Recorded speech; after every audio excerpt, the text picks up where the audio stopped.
This is part 2. I want to read that part again. Jesus said to him, "My Lord and my God." Then Jesus told him, "Because you have seen me, you have believed. Blessed are those who have not seen and yet have believed." That's you and that's me. Jesus performed many other signs in the presence of his disciples, which are not recorded in this book. But these are written that you may believe that Jesus is the Messiah, the Son of God, and that by believing you may have life in his name. I'm going to read that again. Jesus performed many other signs in the presence of his disciples, which are not recorded in this book.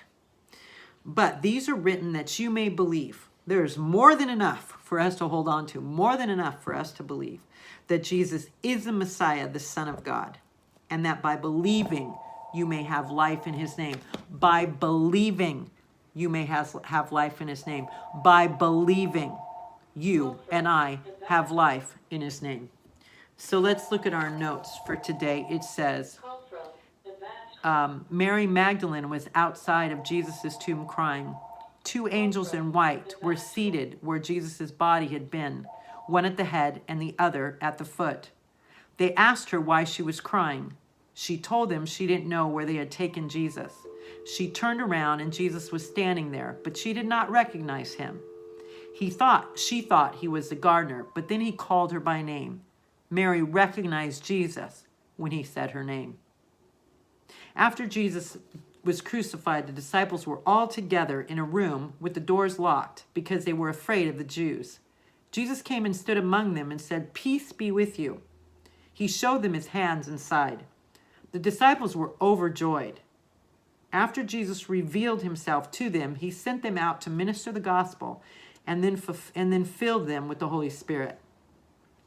Next note. Thomas the disciple doubted that Jesus had risen from the dead.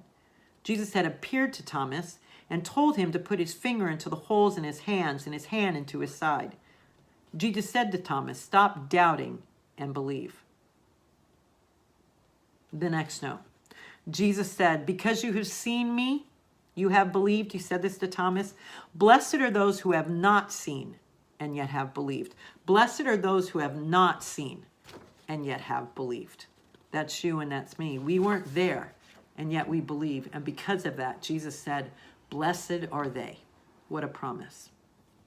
All right, so that was John 20. We have one more book tomorrow. I'm so glad it's during our Zoom time to finish the Gospels of Jesus Christ.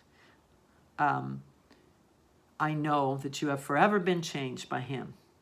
And I know that you will give yourself to him and follow him, and that you will bring others with you.